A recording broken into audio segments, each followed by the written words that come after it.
मैं शिवकांत गौतम आप सभी का स्वागत करता हूं। आपने लॉग इन किया है one India YouTube channel. Ishrat जहां इनकाउंटर फेक नहीं था, वो एलईटी की फिदाइन हमलावर थी, ये डेविड हेडली ने कबूल कर लिया है। कहाँ हैं वो लोग जो उनको कहते थे कि इशरत जहां हमारी बेटी हैं, फेक इनकाउंटर हुआ है। किसी की पक्ष या विपक्ष लेने के लिए ही, लेकिन जिस तरीके से गुजरात के उस वक्त सीएम नरेंद्र मोदी पर इल्जाम लगे थे और जो बातें आई थी और जो वोट बैंक जो है उसके लिए ये इतना बड़ा सवाल खड़े किए गए थे सरकार के सामने और कटघरे में खड़ा कर दिया गया था, क्या अब वो खुद इसका जवाब देंगे कि उनकी बिटिया रानी क्या कर रही थी? चलिए जी, इस मुद्दे पर ज्यादा बात करने के लिए मेरे साथ जुड़ रही हैं मशहूर कॉलमनिस्ट तवलीन सिंह जी। बहुत बहुत स्वागत है मैम आपका शो में। Thank you. कहते हुए थोड़ा अजीब सा लग रहा है, शायद इस पे कंट्रोवर्सी भी हो, लेकिन नीतीश कुमार ने कहा था कि गुजरात में जो मारी गई है इशरत जहां, वो बिहार की बेटी है। और आज उस बिहार की बेटी के बारे में आतंकी डेविड हेडली ने बड़ा खुलासा किया है कि वो लश्कर तैयबा की एक सुसाइड बॉम्बर थी। इस पूरे मामले पर मुझे लग रहा है कि मेन स्ट्रीम मीडिया जो काफी चुप भी रहेगी और बचाव भी करेगी, लेकिन इस पूरे मामले पर जो निकल कर आ रहा है उसके बारे में आप क्या सोचती हैं, क्या कहना है आपका? आपको शायद याद होगा शिवकांत कि इसको ये जब मारी गई थी, इसके फौरन बाद एलईटी की एक वेबसाइट पे उन्होंने कबूल किया कि ये तो हमारी एक वो ऑपरेटर थी जी। याद है आपको? और उस वक्त इस बात को दबाने की पूरी कोशिश की गई हमारी मीडिया में, क्योंकि ये वहां पे रहती थी। मैं तो बल्कि इसके घर भी गई थी उस वक्त जी। मुमरा है या ऐसा ही कोई नाम है। ये मुंबई का बाहरी इलाका है जहाँ पे मुसलमानों की बहुत आबादी है जी। और वहाँ पे इन्होंने ये जब इसका वो जनाजा निकला था तो बहुत बड़ा जुलूस था। और फिर उस वक्त वो इसको बदनाम करने की भी तो कोशिश थी ना गुजरात के मुख्यमंत्री को जी, जो आज हमारे प्रधानमंत्री हैं। तो कई किस्म की गलत अफवाहें फैलाई गईं इस बच्ची को लेकर, क्योंकि ये 19 साल की थी। और ऐसा लगा और लगता भी था कि ये कैसे ये ऑपरेटिव कैसे हो सकती है एलईटी की। लेकिन उस वक्त हमने किसी भी मीडिया वाले ने ये सवाल नहीं किया कि एक वो ट्रेडिशनल मुस्लिम घर की लड़की 19 साल की इन लोगों के साथ क्यों थी जी। मुझे याद है कि एक ही आदमी था जिसने इस पूरे मामले पे फिल्म बनाई थी। उसका नाम है मनीष पंडित जी। और वो रहता है लंदन में। तो उसने मुझे भी इंटरव्यू किया था।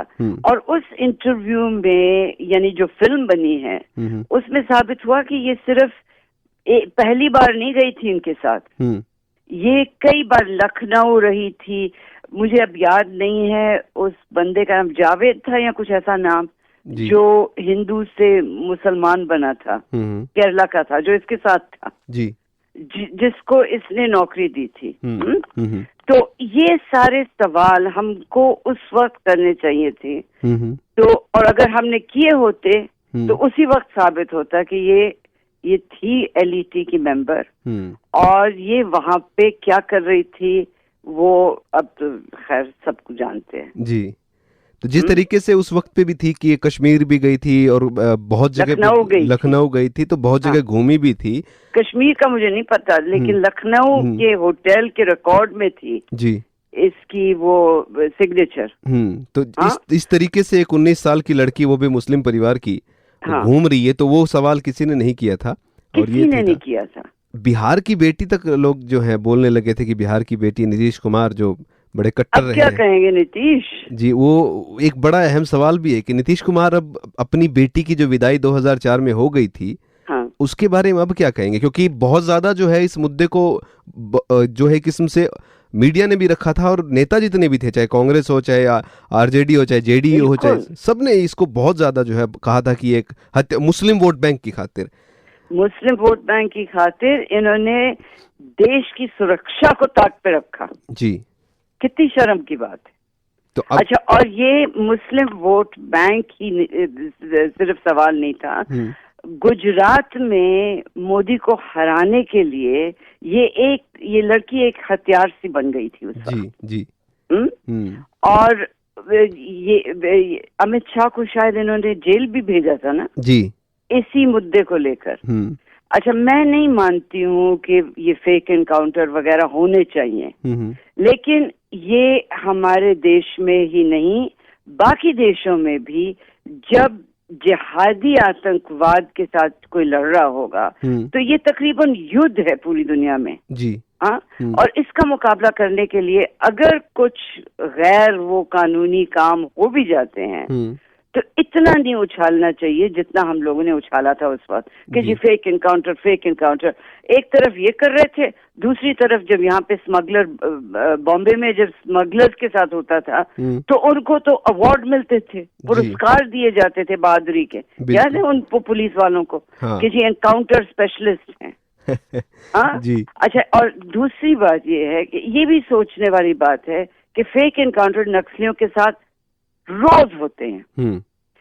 सिर्फ इस लड़की के साथ जो हुआ था इसको कितना हमने उछाला जी। एक राजनीति का जो नया चेहरा जो देखने को मिला है, अगर पुराने टाइम में भी ऐसा रहा तो पता नहीं है, क्योंकि अब हम देख रहे हैं अगर कोई मरता है और वो दलित निकला आया बाई चांस कास्ट से, या फिर कोई माइनॉरिटी में मुसलमान हो गया तो केजरीवाल भी पहुंचेंगे, राहुल गांधी भी पहुंचेंगे, बहुत ज्यादा मीडिया भी पहुंची रहेगी, कवर करेगी हर चीज।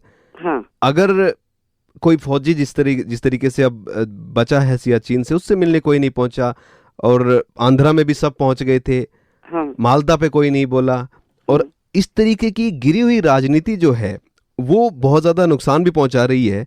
इस राजनीति का नाम है सेक्युलरिज्म। ओ, ये अलग ही तरीके का सेक्युलरिज्म है। ये है सेक्युलरिज्म, शुरू से यही तो करते आ रहे हैं। इन्होंने कभी हिंदुओं और मुसलमानों में अमन शांति को बनने ही नहीं दिया है जी। हाँ, ये पुरानी खास तौर पे कांग्रेस पार्टी की राजनीतिक परंपरा है जी। जो बाकी जो सेक्युलर राजनेता हैं हमारे नीतीश कुमार जैसे, इन्होंने इन्हीं से तो सीखी है ये राजनीति जी।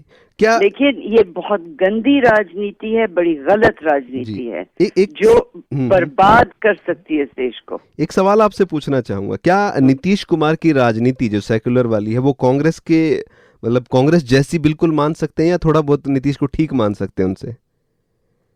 मैं तो नहीं मानती हूँ। बिल्कुल बराबर, तो बिल्कुल बराबर जी, क्योंकि जिस तरीके से अभी हिंदू मंदिर जो है, राम मंदिर का भी आलाप जो है वो एसपी भी आलापने लग गई है।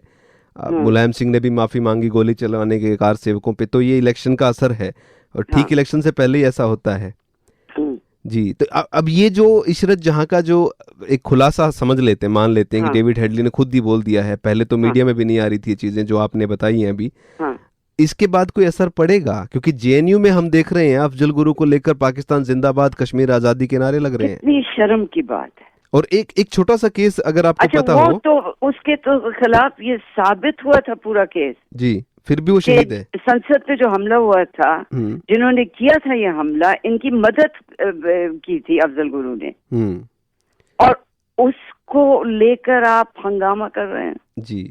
हाँ, और एक छोटा सा एक चीज जो थी, मैं जो बोल रहा था आपको कि जिस तरीके से नारे लगे हैं, पाकिस्तान में एक विराट कोहली के फैन ने भारत का झंडा लहरा दिया था जीतने के बाद, ऑस्ट्रेलिया को 3-0 से जब हराया था अभी पीछे। उसको 10 साल की सजा का जो है हो सकती है, ऐसा चल रहा है, उसको जेल में डाल दिया गया है पाकिस्तान में जी। और हिंदुस्तान में हर दिन अब तो दिल्ली की जेएनयू में, बड़ी शर्मनाक बात है, पाकिस्तान जिंदाबाद के नारे लग रहे हैं।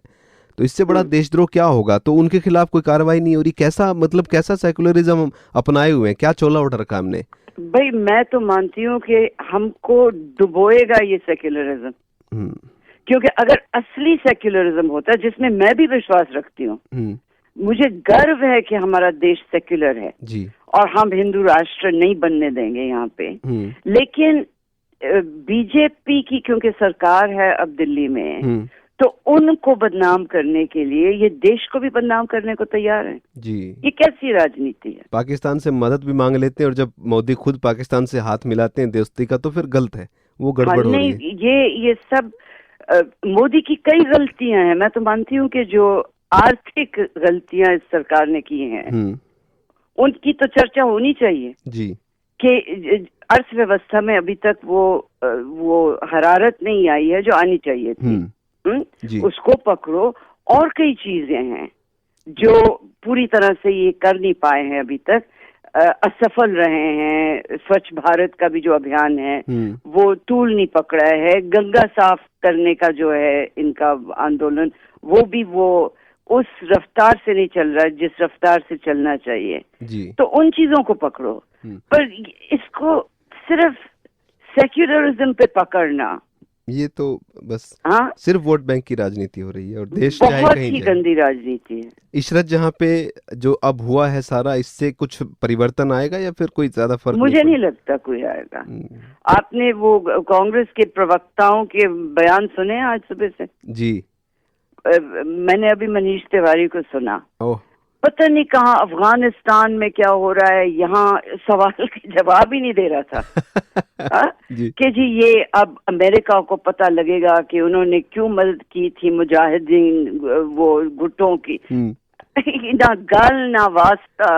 अब सबसे ज्यादा इंटरेस्टिंग बयान जो है वो नीतीश कुमार जी का होगा, सुनते हैं वो क्या कहेंगे। अभी कुछ बोले हैं कि नहीं? नहीं, अभी तक तो कुछ नहीं, हरारत हुई है, लेकिन मुझे तो लगता है कि चुप ही रहेंगे। चुप ही रहेंगे। अब इतनी बड़ी बात जो हुई है बिटिया के बारे में, तो गड़बड़ तो है, क्योंकि अब उनकी तो बेटी है, बिहार की बेटी। बिहार की बेटी हिंदुस्तान को तबाह करने पे तुली थी।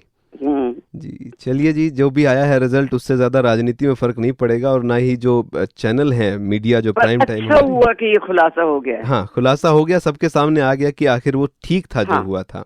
और सबसे अहम बात ये है कि उस वक्त हो सकता था जी, अगर हमने ईमानदारी से पत्रकारिता की थी। मीडिया का भी इसमें दोष है जी। हाँ जी, क्योंकि हम भी तो लग गए थे ना सेक्युलर बनने में। हाँ जी, खैर मैं तो सेक्युलर हूँ नहीं। आप मोदी भक्त हैं। इस तरह की सेक्युलरिज्म से देश को कौन बचाएगा? हम जैसे लोग ही रह गए हैं। जी, बहुत बहुत मुश्किल डगर हो रही है और बीजेपी सरकार को भी कुछ करना पड़ेगा इसको लेकर, नहीं तो मुश्किल तो होगी। मुश्किल तो होगी। चलिए जी, बहुत बहुत धन्यवाद मैम। Thank you. ये थे हमारे साथ तवलीन सिंह जी। इशरत जहां केस पहले से ही पता था कि वो एलईटी की आतंकवादी हैं, लेकिन फिर भी सेकुलर नेताओं ने वोट बैंक की खातिर, बीजेपी के मोदी को हराने की खातिर बहुत अनाप शनाप भी बोला।